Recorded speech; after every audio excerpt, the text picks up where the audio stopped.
Ugomma thought destroying her unborn children would keep her free forever, but she never imagined the day they would come back to take their revenge.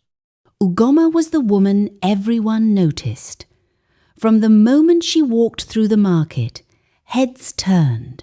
Her skin shone like polished bronze, her eyes sparkled like morning dew, and her laughter carried like the sweetest melody across the village square. Men admired her openly. Traders, hunters, even the village elders would pause just to watch her move. But Ugomma was no ordinary woman. Her beauty was her weapon, and she wielded it with deadly precision.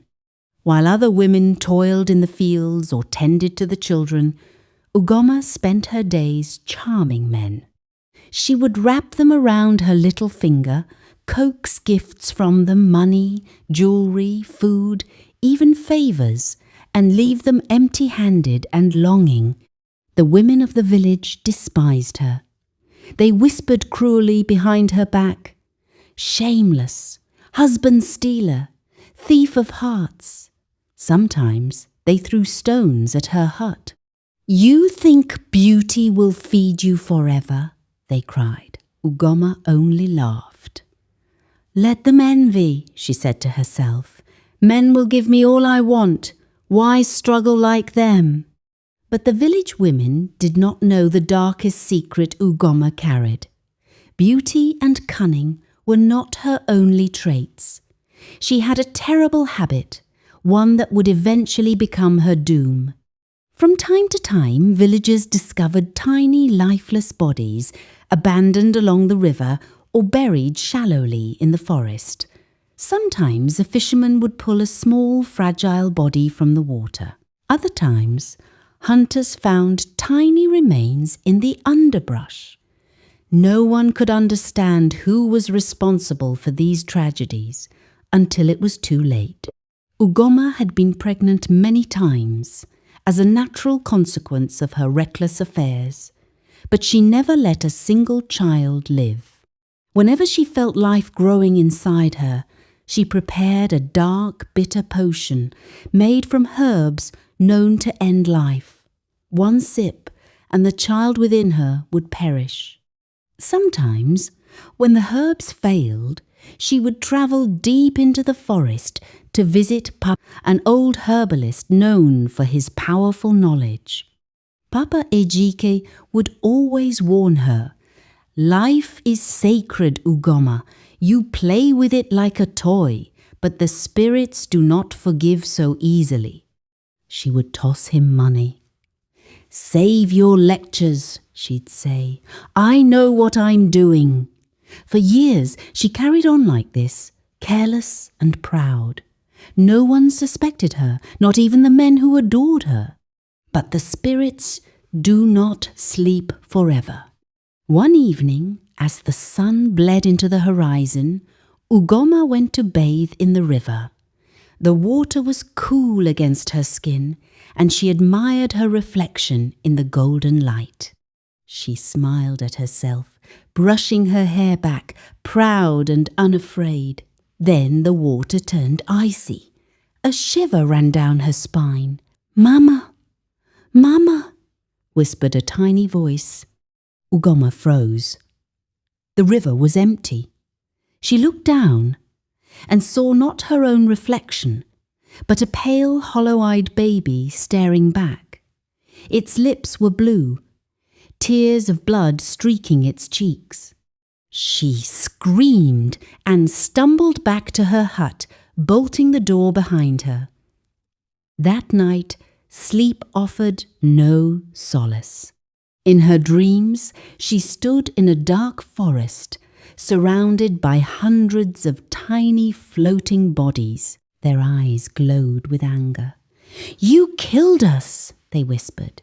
"You took our lives before we could breathe. Now we will make you suffer." She tried to run, but the babies grabbed her. Their tiny hands were cold and unyielding. She woke in a sweat, clutching her chest, whispering, "It's only a dream. It's only a dream." Morning brought horror. Her belly had swollen unnaturally overnight. At first, she blamed the pounded yam she had eaten. But by noon, it looked as though she had been pregnant for months. She brewed her strongest potion, desperate to end it. The cup shattered in her hands before she could drink. Panic gripped her. Night after night, strange things happened. She heard babies crying in her room. Objects moved as if guided by unseen hands. Her belly felt violent, full of tiny kicks, not like normal babies. The villagers whispered that Ugomma had gone mad. She ran once more to Papa Ejike, who gasped when he saw her swollen stomach. "You are cursed," he said, trembling. "The spirits of the children you ended have returned. They are angry, and they will not rest until you pay for what you've done." "Tell me how to stop this," Ugomma begged. "You must beg them for forgiveness," he said, "and it must come from your heart. But even then, they may not spare you." Back in her hut, pain like nothing she had ever felt tore through her body. Shadowy, wailing babies emerged from her, their tiny forms crawling over her, their eyes glowing, their whispers turning to shrieks. "You killed us.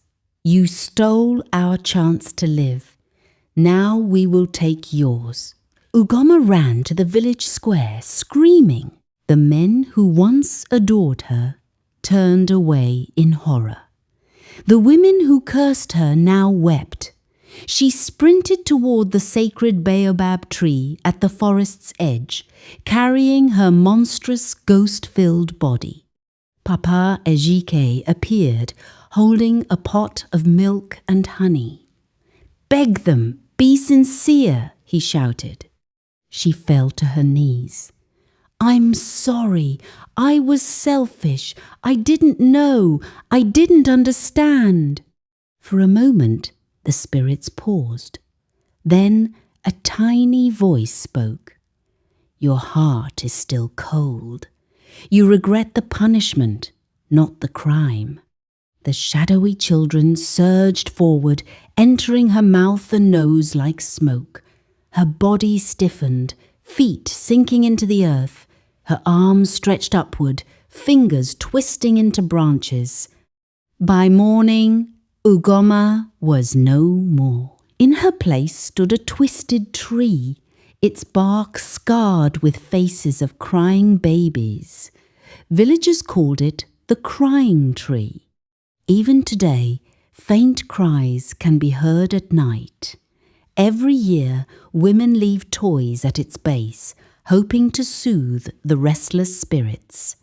The story of Ugomma teaches a chilling lesson. The life of a child is priceless, and those who destroy it will pay with their soul.